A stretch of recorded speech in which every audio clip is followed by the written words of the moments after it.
Hello friends, welcome to Ajit study centre. तो आज के इस वीडियो में हम लोग हिंदी व्याकरण में टेंस यानी कि काल और काल के भेद को सीखने वाले हैं। तो आप इस वीडियो को बिना स्किप किए पूरा अंत तक ध्यान से देखिए। तो चलिए शुरू करते हैं आज के इस वीडियो को। तो सबसे पहले हम जानते हैं कि काल का परिभाषा क्या होता है।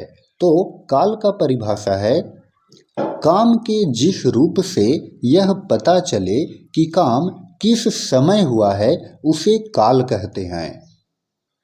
तो यहाँ पर देखिए काल का परिभाषा में बताया गया कि काम, कोई भी काम जो है वो जिस रूप से यह पता चले कि काम जो है वो किस समय हुआ है तो उसी को कहते हैं काल। यानी कि काल का शाब्दिक अर्थ होता है समय, क्योंकि समय का ही यहाँ पर बोध हो रहा है। जैसे कि अगर हम एग्जाम्पल में देखते हैं पहला में कि वह पढ़ रहा है, तो वह पढ़ रहा है, इससे ये समय का बोध हो रहा है कि वो अभी पढ़ रहा है, अभी तुरंत वर्तमान समय में पढ़ रहा है।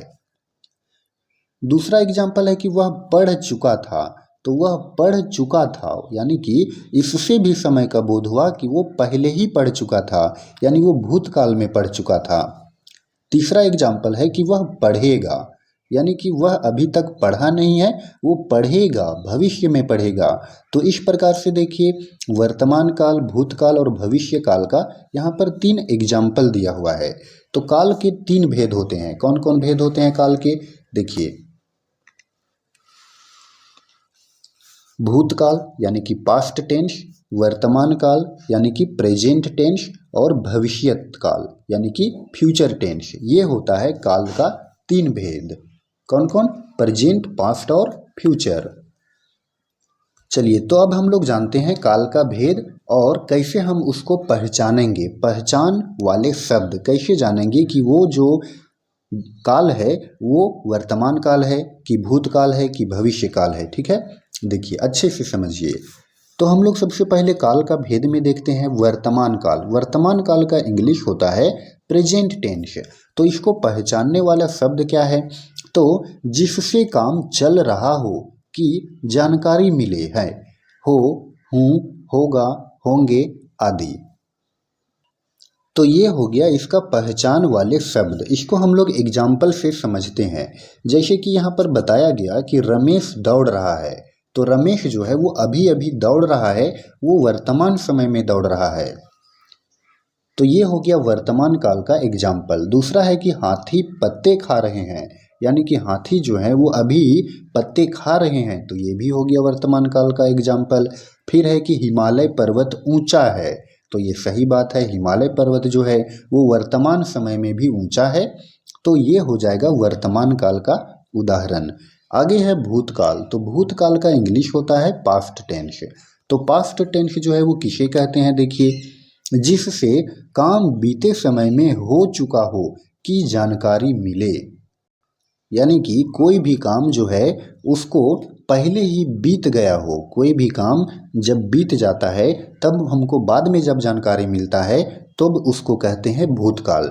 तो इसका जो पहचान वाला शब्द है वो है, देखिए था, थी, थे, थी, लिया होगा, गए हैं, हो गए आदि, ये सब है। एग्जाम्पल से समझते हैं। पहला एग्जाम्पल है कि शाहजहां ने ताजमहल बनवाया था। तो शाहजहां ताजमहल को बनवाया था, वो बहुत पहले की बात है, वो बात जो है वो बीत चुकी है, तो इसीलिए ये भूतकाल हो गया। दूसरा एग्जाम्पल है कि हाथी नदी में स्नान करने गए थे। तो हाथी जो थे वो नदी में स्नान करने के लिए गए थे, वो बहुत पहले की बात है, वो बात बीत चुकी है, तो इसीलिए ये हो गया भूतकाल। तीसरा एग्जाम्पल है कि बच्चे लड़ रहे थे। बच्चे जो हैं वो पहले लड़ रहे थे, वो बात जो है वो बीत गया है। ठीक है, तो ये हो गया भूतकाल। चलिए अब हम समझते हैं भविष्यत काल। भविष्यत काल का इंग्लिश होता है फ्यूचर टेंस। तो इसका परिभाषा क्या है? जिससे काम आने वाले समय में होने की जानकारी मिले, यानी कि काम जो है वो बाद में यानी भविष्य में होने की जानकारी मिले, तो इसको कहते हैं भविष्यत काल। इसको हम लोग कैसे पहचानेंगे? तो शब्द में रहेगा आएगा, खाएगा, पढ़ेगा, संभवतः, जाऊं, करूं, होगा, शायद आदि। एग्जाम्पल से समझते हैं। देखिए, वह बड़ा आदमी बनेगा, वह बड़ा आदमी बना नहीं है और न ही पहले बना था, वो बनेगा, यानी ये भविष्य की बात है, तो ये हो जाएगा भविष्यत काल का एग्जाम्पल। फिर है दूसरा में, हाथी ने सोचा कल गन्ने खाने जाएंगे। इस वाक्य में भी भविष्यत काल की बात हो रही है कि हाथी ने सोचा कि कल खाने के लिए गन्ने खाने के लिए कल जाएंगे, आज नहीं जाना है और न ही कभी पहले गया था, कल जाना है, कल जाएंगे, तो ये भी हो गया भविष्यत काल। आगे है मैं खाना खाऊंगा, तो मैं खाना खा नहीं रहा हूँ, खाया नहीं हूँ, खाऊंगा, तो ये भविष्य काल का बात हो गया। फिर है चौथा में, तुम अब घर जाओगे, तुम अब घर जाओगे, यानी कि इसमें भी बोला गया भविष्यत काल में कि तुम घर जाओगे, कब जाओगे पता नहीं है, तो इसीलिए भविष्यत काल हो गया। तो फ्रेंड्स, आई होप कि आपको काल का वर्तमान काल, भूतकाल और भविष्यत काल अच्छे से समझ में आया होगा। तो अगर आपको ये वीडियो पसंद आया हो तो आप इस वीडियो को लाइक करें और चैनल पर नए हो तो चैनल को भी सब्सक्राइब करें। धन्यवाद।